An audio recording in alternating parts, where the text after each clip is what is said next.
অবশেষত গ্ৰেপ্তাৰ কৰা হল পুৰণি গুদামৰ কুকুৰ হত্যাকাৰীক।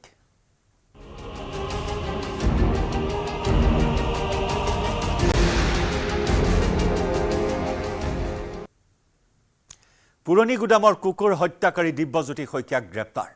ব্ৰইলাৰ মুৰ্গী খোৱাৰ বাবে দিব্যজ্যোতি শইকীয়া ওৰফে দাদুল নামৰ মিকিৰহাটৰ হাতীগাঁৱৰ যুৱকজনে প্ৰতিবেশী এঘৰৰ এজনী মাইকী কুকুৰক নৃশংসভাৱে মৰিয়াই হত্যা কৰিছিল। দুদিন পূৰ্বে ৫টাকৈ কুকুৰ পোৱালি জন্ম দিয়া কুকুৰজনীক হত্যা কৰাক লৈ ক্ষোভত ফাটি পৰিছিল গাঁওখনৰ মহিলাসকল। মাতৃক বিচাৰি ব্যাকুল হৈ পৰিছিল কণমানি পোৱালিকেইটাই।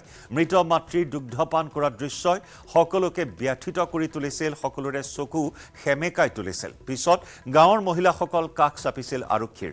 এজাহাৰৰ পিছতে চামগুৰি আৰক্ষীয়ে বৃহস্পতিবাৰে নিশা গ্ৰেপ্তাৰ কৰে কুকুৰ হত্যাকাৰী দিব্যজ্যোতি শইকীয়া ওৰফে দাদুলক। ভাৰতীয় ন্যায় সংহিতা আইনৰ অধীনত যুৱকজনক গ্ৰেপ্তাৰ কৰে চামগুৰি আৰক্ষীয়ে।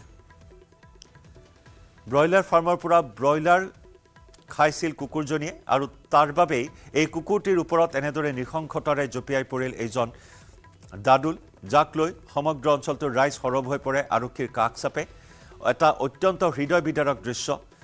দুদিন পূৰ্বে ৫টাকৈ পোৱালি জন্ম দিয়া কুকুৰজনীক অতি নৃশংসতাৰে হত্যা কৰিলে দাদুল নামৰ এজন লোকে, আৰু যাক লৈ সৰ্বত্ৰ প্ৰতিক্ৰিয়াৰ সৃষ্টি হ'ল। ছ'চিয়েল মিডিয়াতো এই বিষয়টোক লৈ তীব্ৰ প্ৰতিক্ৰিয়াৰ সৃষ্টি হ'ল।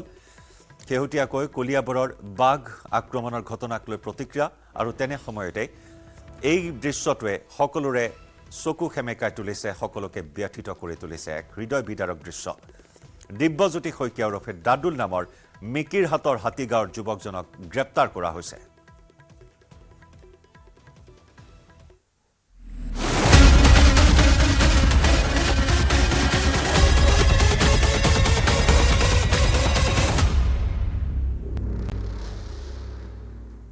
আৰু ইফালে কলিয়াবৰৰ বাঘ আক্ৰমণত জড়িত ৯ অভিযুক্তক কৰায়ত্ব কৰা হৈছে। ইয়াৰে ৬ অভিযুক্তক গ্ৰেপ্তাৰ কৰিছে আৰক্ষীয়ে। গ্ৰেপ্তাৰ কৰা হৈছে জয়ন্ত সেন, বাহাদুৰ সাহানী, সন্তোষ গড়, দুৰ্গা গড়, নিখিল সাহানী আৰু নৰেশ সাহানী গ্ৰেপ্তাৰ।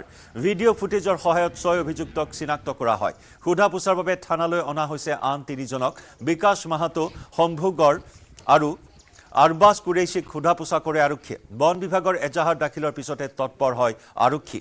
বৃহস্পতিবাৰে উত্তৰাঞ্চল হালনা বনাঞ্চলিক বিষয়াই দাখিল কৰিছিল এজাহাৰ।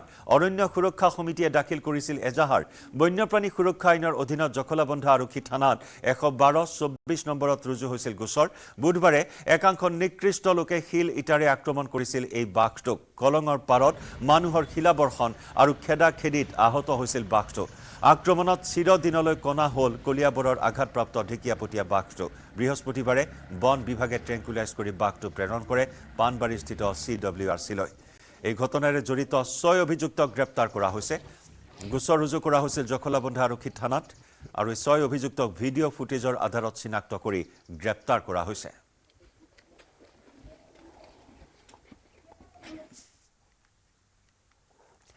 বিহাৰত গুৱাহাটীৰ কয়লা ব্যৱসায়িক নৃশংস হত্যা। বিহাৰৰ মুজফ্ফৰপুৰত হত্যা কৃষ্ণ কমল মহন্তক।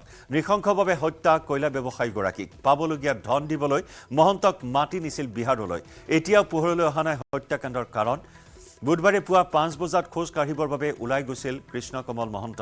বিয়লি ৫ বজাত বিহাৰ আৰক্ষীয়ে খবৰ পায় নৈত মৃতদেহ উদ্ধাৰৰ। বৃহস্পতিবাৰে নিশা বিহাৰ আৰক্ষীয়ে উদ্ধাৰ কৰে মৃতদেহটো। যোৱা ২৮ অক্টোবৰৰ পৰা বিহাৰৰ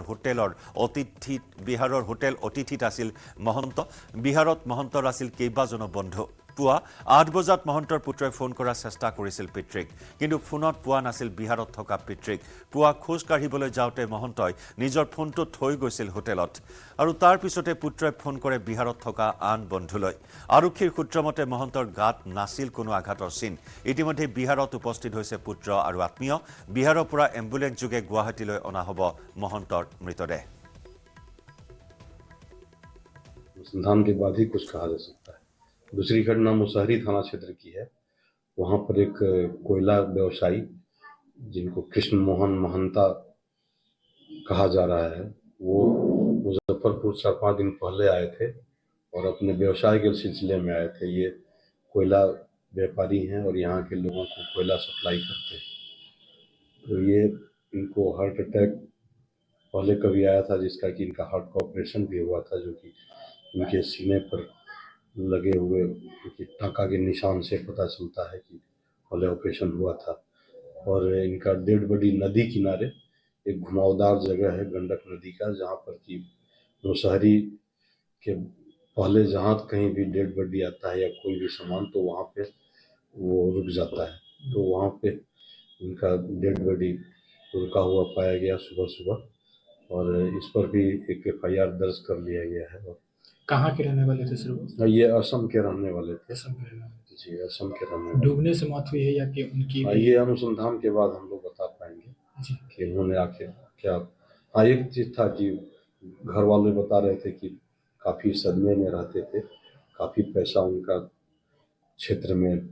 डूब के सुसाइड करने की भी संभावना हो सकती है। हाँ जी, आत्महत्या करने की संभावना हो सकती है, या दूसरा हो सकता है कि वो नदी किनारे गए होंगे स्नान ध्यान करने, तब भी ऐसा हो सकता है।